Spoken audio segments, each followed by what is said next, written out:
천국의 문은 위로부터가 아니라 아래부터로 닫힌다라는 말이 있습니다. 꼭 기억하십시오. 천국의 문은 하늘에는 열려 있는데 땅에서 닫힌다는 말입니다. 천국의 문이 닫히는 이유는 땅에서 잘못하기 때문에 닫히는 거지 하늘에 문제가 있지 않다는 겁니다. 우리가 왜 천국을 경험하지 못하는가? 그거는 땅에서 천국의 문을 내가 닫았기 때문에 경험하지 못한다는 겁니다. 꼭 기억하십시오. 하늘에는 문제가 없습니다. 하늘에는 항상 열려져 있습니다. 하늘을 쳐다보면 하늘은 여전히 거기 있는 겁니다. 그런데 왜 천국을 경험 못하는가? 땅에 있는 우리가 천국의 문을 땅에서 닫았기 때문입니다. 오늘 이 말씀은 예레미야가 편지를 쓴 겁니다. 바벨론 포로로 끌려간 사람들에게. 포로 생활이라는 게 뭡니까? 원치 않는 곳에 있는 것이 포로입니다. 원치 않는 사람들과 지내는 것이 포로입니다. 여러분, 내가 누군지를 어떻게 압니까? 원하는 사람과 있을 때 내가 누군지를 알게 됩니다. 내가 어떤 장소에 있을 때 내가 누군지를 알게 됩니다. 내가 누군지를 알게 되는 방법은 두 가지예요. 내가 어디에 있고 누구와 함께 있는가. 내가 귀한 사람과 함께 있습니까? 나는 존귀한 거예요. 내가 존귀한 자리에 있습니까? 나는 존귀한 거예요. 내가 아무리 존귀하다 할지라도 천한 곳에 있다면 참 힘듭니다. 나는 아무리 거룩하다 할지라도 죄인 속에 있다면 나는 참 괴롭습니다. 내가 누굽니까? 내 자신을 어떻게 합니까? 그거는요, 내가 어디에 있고 누구와 함께 있는가. 근데 포로는 뭡니까? 포로는 원치 않는 곳에 있는 게 포로입니다. 원치 않는 사람 속에 있는 것이 포로입니다. 천국이 상관없는 사람이 포로입니다. 바벨론 포로로 끌려갔습니다. 예루살렘 사람들이 어떻게 지내야 됩니까? 막막한 거죠. 이때 예레미야가 편지를 쓴 겁니다. 처음으로 이들이 받아본 편지입니다. 포로 생활을 어떻게 해야 되는지를 처음으로 지시받는 것이 오늘 본문에 있습니다. 그곳에도 뭐가 있다고요? 천국은 열려 있다는 겁니다. 그 하늘에도, 예루살렘 하늘과 마찬가지로 그 하늘에도 열려 있다. 너희들만 열면 된다. 너희들 향한 나의 생각은 내가 하나니 재앙이 아니다. 이 너희는 누군가요? 포로들입니다. 평안이요, 샬롬, 장래에 소망을 주려는 거다. 너희들에게도 소망이 있고 너희들에게도 샬롬이 있다. 너희들에게도 천국은 열려져 있다. 아무리 원치 않는 사람과 살아도, 아무리 원치 않는 곳에 내가 있어도 너희들에게 여전히 천국은 열려 있다. 너만 이곳에서 열면 된다. 너희를 향한 나의 생각은 내가 하나니 재앙이 아니다. 우리는 재앙이라고 생각하는 거죠. 원치 않는 곳에 있으면 재앙이라고 생각합니다. 원치 않는 사람과 함께 지내야 될 때 재앙이라고 생각합니다. 주님은 말씀합니다. 포로들이여, 너희를 향한 나의 생각은 내가 하나니 재앙이 아니다. 샬롬이다. 천국은 열려있다. 너희들만 닫지 않으면 그곳에서 천국은 얼마든지 경험할 수 있다. 어떻게 하면 천국을 닫지 않습니까? 어떻게 하면 열려진 천국을 누릴 수가 있는가? 오늘 본문은 세 가지 이야기합니다. 첫째, 있는 곳에서 잘해라. 가수원을 만들고 집을 지어라. 있는 곳에서 잘해라. 있는 곳에서 불평하지 마라. 과수원, 농사 짓는 건 뭡니까? 남에게 신세질려 하지 말고 네가 생산적인 사람이 되라. 있는 곳에서. 완벽주의자하고 최적주의자하고 다르다고 말씀드린 적이 있습니다. 완벽주의자는요, 완벽한 걸 찾기 때문에 늘 불행한 겁니다. 최적주의자는 어떤 사람입니까? 주어진 여건 속에서 자기가 누릴 수 있는 것, 자기가 할 수 있는 것을 하는 게 최적주의자입니다. 우리 예수님은 최적주의자입니다. 하늘에서 땅에 오셨지만 불평하지 않았습니다. 하늘과 땅을 비교하지 않아요. 이곳에서 내가 할 수 있는 최고의 것이 뭘까? 베드로를 택했습니다. 완벽주의자로 베드로를 바라보지 않아요. 베드로, 주어진 것 가운데 내가 베드로에게 뭘 제일 잘 살려낼 수 있을까? 최적주의자입니다. 여러분, 완벽주의자는요, 불행합니다. 완벽주의자는 과정을 즐길 수가 없습니다. 완벽주의자는 큰일을 할 수가 없습니다. 왜냐하면 완벽주의는 현실적이지 않기 때문에. 예루살렘도 완벽하지 못했고요. 바벨론도 완벽하지 않습니다. 완벽한 곳은 어디든지 없습니다. 여러분 직장 완벽하지 않고, 여러분 가정 완벽하지 않고, 완벽하지 않다고 불평할 때 천국을 다치는 거예요. 에덴 동산에서 쫓겨났습니다. 아담과 이브가. 에덴 동산에 쫓겨난 다음에 아담과 이브는요, 더 사랑합니다. 그래서 가인을 놓고 아벨을 놓고, 아담은 한 번도 이브에게 너 때문에 내가 쫓겨났다고 말하지 않습니다. 땀을 흘리며 농사짓지만 아담은 한 번도 에덴 동산이 좋았다고 말하지 않습니다. 주어진 여건에서 최선을 다합니다. 보화는 어디서 발견하나요? 보화는 보화가 있는 곳이 아니라 밭에서 발견하는 것. 밭을 떠나지 않고 하나님이 주신 밭인 줄 믿고 거기서 열심히 밭에서 일할 때 감추인 보화를 발견하는 것. 주님은 떠나라 말하지 않습니다. 예루살렘에 오라 말하지 않아요. 주님은 너 있는 그곳에 아이들 장가도 보내고 결혼도 하고 농사도 짓고 집도 그곳에서 적응해라. 그러면 천국이 두 번째로 그 성을 위해 평화를 빌라라고 말씀합니다. 오늘 본문 같이 한번 보겠습니다. 29장 7절 같이 있습니다. 너희는 내가 사로잡혀 가게 한 그 성읍의 평안을 하기를 힘쓰고 위하여 여호와께 기도하라. 이는 그 성이 평안함으로 너희도 평안할 것입니다. 이 내용은 포로들에게는 아주 충격적이었습니다. 모든 게 충격적이었습니다.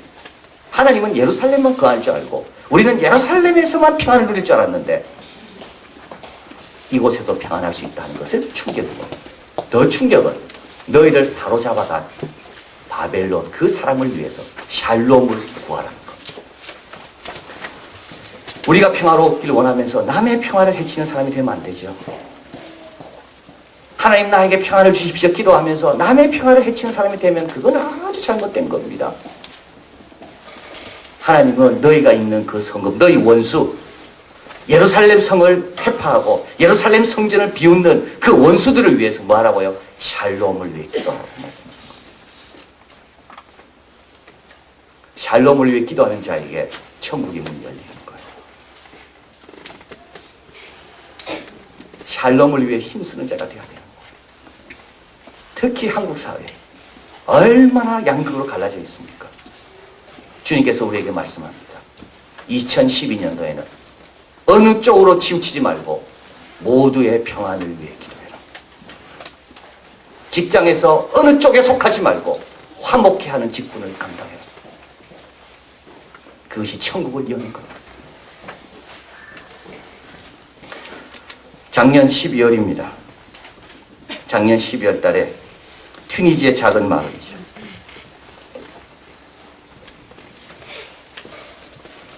시리 부지드 26세의 무하메드 부아지지. 컴퓨터를 전공했지만 직장이 없어서 과일을 팔다가 여성 경찰에게 뺨을 얻어맞게 되고 화가 나서 항의하러 갔다가 항의가 받아들이지 않자 분신을 하게 됩니다. 26세의 한 청년의 분신. 그것이 아랍의 봄을 가져왔습니다. 튀니지에 벤 알리라는 대통령이 물러가게 되고 무바라크가 이집트에서 물러가게 되고 가다피가 죽게 되고 이게 아랍의 봄입니다. 그 다음에 이 아랍의 봄이 어디로 이어갑니까? 스페인과 그리스의 여름으로 이어집니다. 그리고요 월스트리트의 가을로 이어집니다. 그리고 모스크바의 봄입니다. 겨울입니다. 1년 내도록 봄, 여름, 가을, 겨울. 사람들은 자기들이 뭘 원하지 않는가? 자기들이 뭘 싫어하는가? 이집트의 한 치과 의사. 이 사람은 데모하다가 두 눈을 잃었습니다. 이 사람에게 물었습니다. 당신에게 최고의 날은 언제입니까? 데모하다가 두 눈을 잃었습니다. 나에게 최고의 날은 무바라크가 떠날 때고 또 최고의 날은 월스트리트를 점령하라는 구호가 외쳐질 때였다. 왜 그러냐? 우리가 수출했기 때문에. 우리가 수출했기 때문에. 서구가 아랍의 정신을 이어받아서 이어갔기 때문에. 젊은이와 테크놀로지가 합쳐서 아랍의 봄을 이루었다고 봅니다. 그런데 그 테크놀로지는 누가 준 겁니까? 서구에서 준 겁니다. 서구에 준 것을 받아서 중동의 젊은이들이 일어났고 그것이 서방의 젊은이들에게 전파되었다. 그런데 더 중요한 것은 앞으로 더 험난한 길이 기다리고 있다는 겁니다. 어떤 길이요? 뭘 싫어하는지는 알았습니다. 부패를 싫어하고 빈부격차를 싫어하고 뭐가 나쁜지는 알았습니다. 그런데 우리가 뭘 원하는지를 정하는 건 더 복잡하다는 거예요. 2012년 더 어려울 거라고 이야기합니다. 뭘 싫어하는 건 쉬운데 우리가 뭘 좋아해야 되는가? 그건 간단하지 않다는 거예요.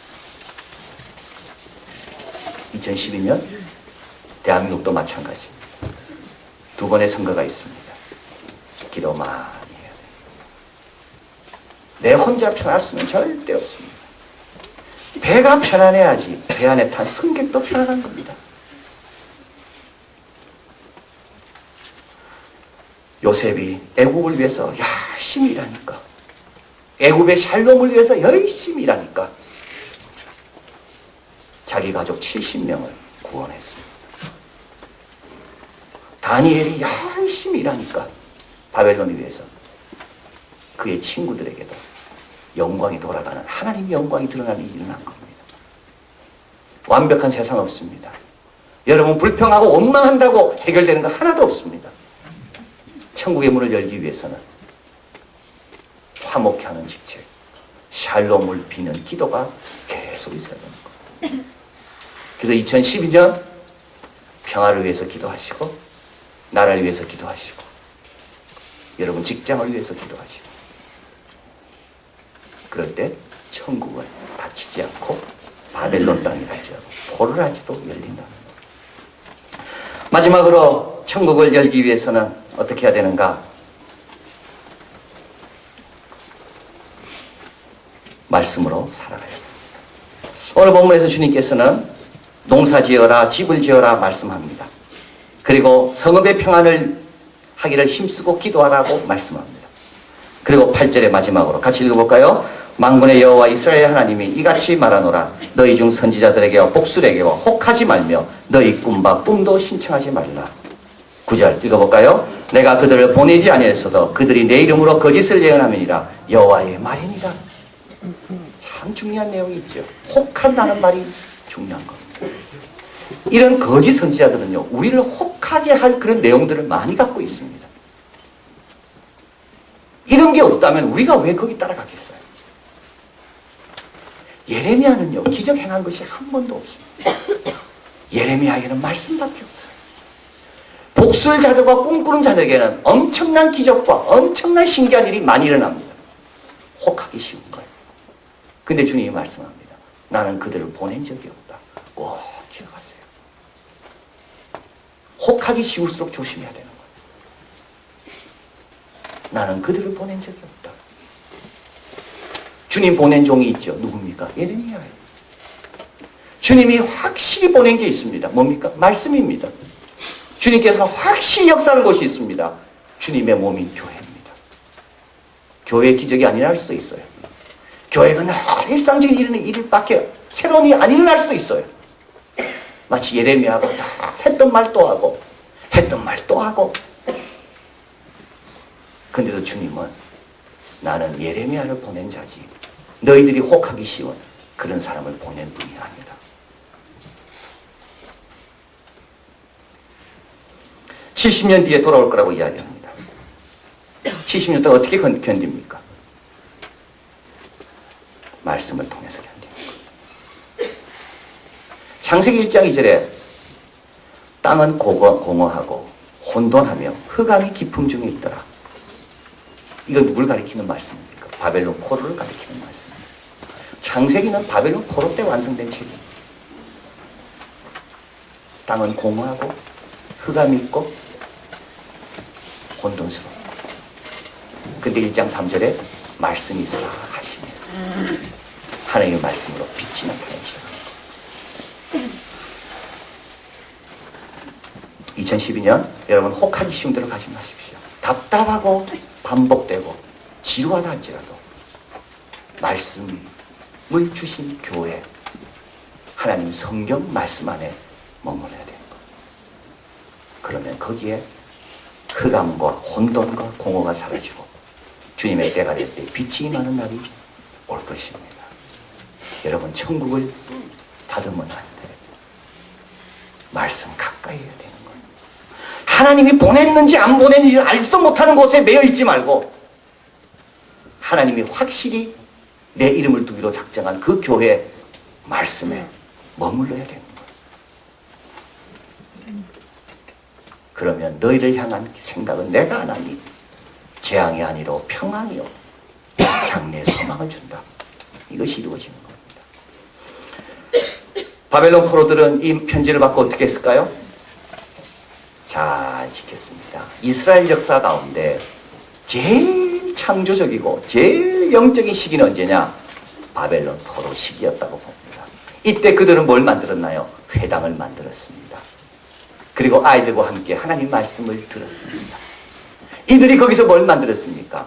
성경을 완성했습니다. 모세오경을 만들었습니다. 그리고 이들은 어떻게 했습니까? 바벨론 포로 있는 동안에 메시아 신앙, 오실 메시아를 기대하는 마음을 더 강하게 가졌습니다. 70년이 차고 돌아올 때 이들의 손에는 뭐가 있었을까요? 율법책이 들려져 있었던 것입니다. 천국을 그곳에서 경험했기 때문입니다. 2012년 여러분과 저와 우리 교회에 가장 창조적이고 가장 능동적이고 가장 역동적이고 가장 축복된 한 해가 되려면 어떻게 해야 됩니까? 있는 곳에서 감사함으로 최선을 다하는 거예요. 그리고 남의 평안을 위해서 자꾸 기도해 주는 거예요. 마지막으로 복술자, 거짓 선지자, 혹하기 쉬운 데 빠지지 말고 주님이 확실하게 말씀 두기로 약속한 그 장소에 꾸준하게 머무는 것. 그러면 2012년 주님께서 계획하신 대로 생각하신 대로 평강, 소망, 천국이 닫히지 않는 놀라운 삶을 이루는 우리 모두가 될 줄 믿습니다.